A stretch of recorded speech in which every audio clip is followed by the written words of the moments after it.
in terms of the names I get called in the media, I feel like I'm playing Pokemon. I just got to catch every single ball. When they try to cancel you, that's what they do. They call you all sorts of things. Anti-Semitic.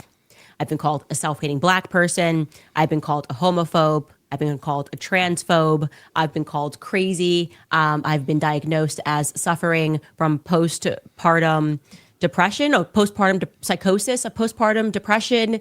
And I didn't think there was anything left for me to grab, but it's here. It's final. I've now won the game. And they are calling me a cult leader. Yeah. So because I survived all their attacks and have focused my energy on what I wanted to build and not on who I wanted to destroy, they have decided that that's because I'm leading a cult. Now, when I think of a cult, I typically think of people who say like, oh, you're going to get into heaven if you defend Bibi Netanyahu, right? It says it right here in the Bible that if you don't unfollow Candace Owens, you won't go to heaven. That to me is cult language, promising people that. Who is saying that in all sincerity? Remember, every sentence has to be punctuated with Israel or somehow. Now we got back to Israel. I have no idea how we got here, by the way. Their souls are somehow tied to following your instructions. I'm just trying to figure out who killed Charlie Kirk. Okay, that's all. I want to know who killed my friend. Well, Carrie Smith, who is the host of the podcast Deprogrammed with Carrie Smith, says that she was formerly of a cult mindset. And so she's an expert on this.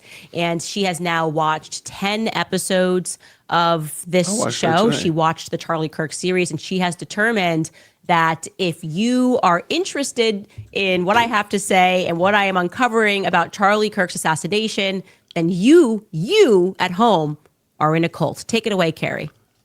I do think it's a cult. I think she is exhibiting several cult tactics. She's demonstrating several different tactics. I think she's using manipulative language and a lot of cluster B personality disorder behavior. That was just today. I just saw this.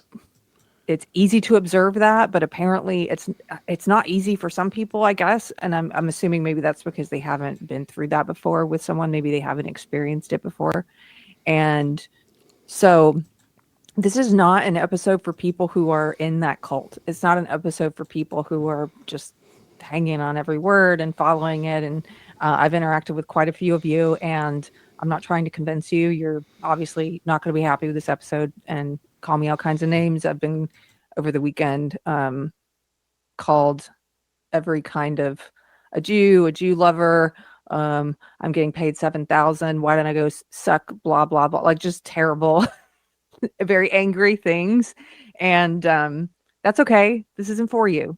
This is an episode for normies who are trying to figure out what's happening because, like a lot of us, they used to put a lot of trust in Candace Owens and some of these other influential figures. And they're like, what is happening? What happened to her?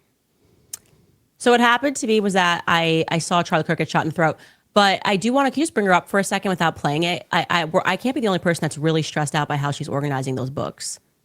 Like that is like, I don't like the way those books are at all. That really is stressing me out. So, she's lucky I'm not 9 months pregnant because this would not fly. I would be organizing that. Like, why the different levels? Anyways, she's queen of diagnosing this, I guess, cluster B personality. Now, what I will say is if you go back, any Fed operation, COVID, whenever you don't follow the federal narrative, if you don't listen to the government, they always diagnose you with Machiavellian, what do they call it? Like the dark triad traits, Machiavellian, narcissistic, and they say that you're in a cult. If you don't wear a mask, save lives. They did this. The same exact stuff. You can go back, literally go back. This is their final stage of we're not getting people to behave and listen to us, so we're going to diagnose them. And she listed all of the reasons, the signs that I was in a cult, and about 7 of them. One of them is forced teaming. She says that I use inclusive language like us, we will solve this. You do, though. And what is it about they and we? What is it about plurality that stresses these people out so much? These are just words. I do think we are going to solve this. I say we because all the information I have is thanks to the tip slide. So we're all kind of in this together, trying to put the pieces together to figure out who killed Charlie. Yeah. She also says that I repeat myself constantly, that I use sarcasm, and I would say that this is sounding a lot like my toddlers who could be in a cult. Now that I'm thinking about it, she might be right, because they are laughing, they are sarcastic. They definitely have used terms like we and us when they address me and their father, and they repeat themselves the whole time. So stay tuned. And then my favorite part is that she says, like, we have a phrase, and it's, if you don't know, no. It's like, we don't know, no, but we know. And she says that's somehow cult. I don't know. It's a part of the cult stuff. So I guess I'm the cult of telling you to think for yourself and to trust your gut. And if something seems like it's wrong, it's because it probably is wrong. And the government telling you to violate that, to ignore your senses, to believe something that is just truly unbelievable, like a 30-06 got stopped by Charlie's neck because miracle.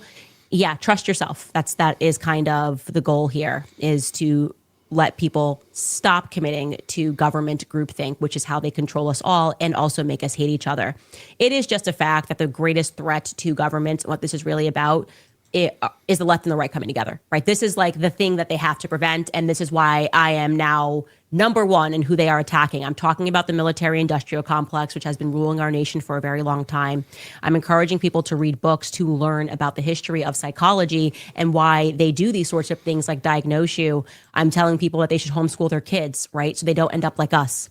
And when I say like us, committed to one side or the other, convinced that we have things figured out when we're shouting at each other and not looking at the real power apparatus that sits behind.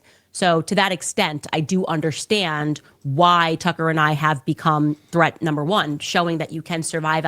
Notice something else. I found this funny.